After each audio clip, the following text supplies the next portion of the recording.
رسول الكريم أما بعد معزز سامعین عزیزان گرامی اللہ تبارک و تعالی کا بڑا احسان اور کرم ہوا کہ اللہ تبارک و تعالی نے ہمیں یہ رات میسر فرمایا اور مزید فضل اور کرم یہ ہوا کہ ہمیں اس رات کے اندر مکمل قرآن سننے کی توفیق عطا فرمائی، ورنہ تو بہت سے ایسے لوگ تھے جنہیں یہ رات میسر نہ ہوئی، حالانکہ ان کے دل کے اندر تمنا اور خواہش ہوگی کہ آنے والے سال میں رمضان کے 27ویں دن ابھی شریک ہوں گے، لیکن ان کے لیے مقدر نہیں تھا۔ کچھ نصیب وہ لوگ جنہوں نے اس رمضان کی قدر کی، تراویح کی قدر کی، قرآن پاک سننے کی قدر کی اور اہتمام کیا، ایسے لوگ کچھ نصیب اور مبارکباد کے مستحق ہیں۔ قرآن پاک ایک ایسا کلام ہے جو تمام کلاموں پر فوقیت رکھتا ہے، تمام کلاموں کا سردار ہے۔ میرے عزیزوں، قرآن پاک ایسا کلام ہے جس کا پڑھنا بھی آسان نہیں، سنانا بھی آسان نہیں، بلکہ اللہ کا جس کے ساتھ خاص فضل اور کرم ہوتا ہے وہی اس کام کو انجام دے پاتا ہے۔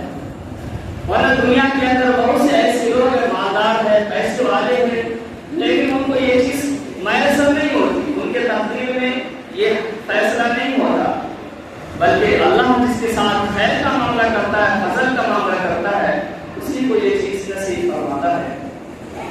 اور کلام پاک مشکل کیوں نہ ہو، اس لیے کہ قرآن پاک کی وہ حیبت اور جلال ہے جس کے بارے میں قرآن پاک کے اندر آتا ہے کہ اگر اس کو پہاڑ کے اوپر رکھ دیا جاتا تو پہاڑ ریزہ ریزہ ہو جاتا، دھس جاتا اس کے حیبت اور خوف سے، اس کے روب اور دبدبا سے۔